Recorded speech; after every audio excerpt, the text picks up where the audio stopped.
రెండు మంగళసూత్రాల వెనుక ఉన్న అద్భుత రహస్యం. హిందూ వివాహ తంతులో మాంగళ్య ధారణే అతి ప్రధానమైంది.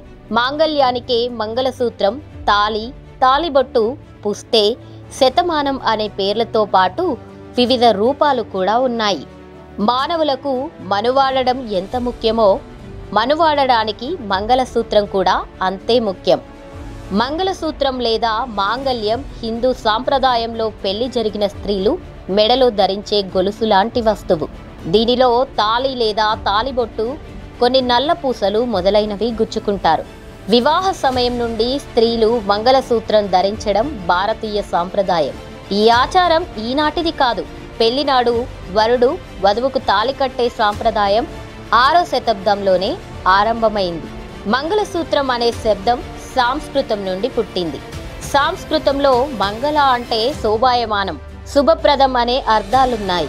సూత్రం అంటే తాడు, ఆధారమైనది అని అర్థాలున్నాయి. సాధారణంగా మంగళసూత్రాన్ని 108 సన్నని పోగులు, దారాలు కలిపి దానికి పసుపు రాసి తయారు చేస్తారు. ఇలా కలపబడిన 9 లేదా 11 కలిపి కూడా కొందరు తాళిని తయారు చేస్తారు. మంగళసూత్రధారణ జరుగునప్పుడు ఈ మంత్రాన్ని పఠిస్తారు. మాంగళ్యం తంతునానేనా మమ జీవన హేతున కంటే బద్గామి సుభగే త్వం జీవ శరదాం శతం. మంగళసూత్రం భార్యాభర్తల శాశ్వత అనుబంధానికి గుర్తు. అది వైవాహిక జీవితాన్ని సమస్త కీడు నుండి తొలగిస్తోందని హిందువుల నమ్మకం. శక్తి స్వరూపిణి అయిన స్త్రీ మెడలో మంగళసూత్రం ఉన్నంత వరకు భర్తకు ఆయుష్ ఉంటుందని హిందువులు నమ్ముతారు. అందుకే హిందూ స్త్రీ మంగళసూత్రం ధరిస్తుంది. వివాహిత మెడలో మంగళసూత్రం లేదంటే భర్త చనిపోయినట్లుగా భావించేవారు అప్పటి కాలంలో. భారతీయ సాంప్రదాయ స్త్రీలకు మంగళసూత్రంలో ముత్యం మించిన విలువైంది లేనే లేదు. దానికి తోడు జాతి పగడం ధరించడం మన మహర్షులు చెప్పటంలో విశేష గూఢార్థం ఉంది. అదేమిటంటే ముత్యం పగడం ధరించిన పాతతరం స్త్రీలలో ఆపరేషన్ అనేది అప్పట్లో చాలా అరుదైన విషయం. కానీ నేటి తరం స్త్రీలలో కానుపు ఆపరేషన్ లేనిదే జరగడం సర్వసాధారణమైపోయింది.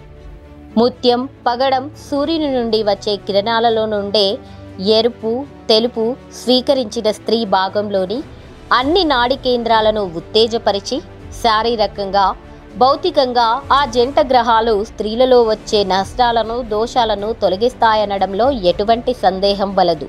కనుక చంద్ర కుజుల కలయిక ప్రతి స్త్రీ జీవితంలో ఎంతో ప్రాముఖ్యం వహిస్తాయో అలాగే ముత్యం పగడం రెండూ కూడా కలిపిన మంగళసూత్రం స్త్రీకి అత్యంత శుభ ఫలితాలు సమకూర్చగలదు.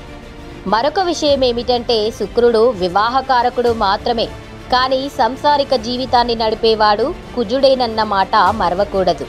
అందుకే తొలుతగా కుజదోషం ఉన్నదా లేదా అని చూస్తారు. ప్రతి స్త్రీ జీవితంలో పైన చెప్పబడిన 3 గ్రహాలు వాటి స్థితిగతులు బాగుంటే ఇక జీవితం ఆనందమయమే అని భావన.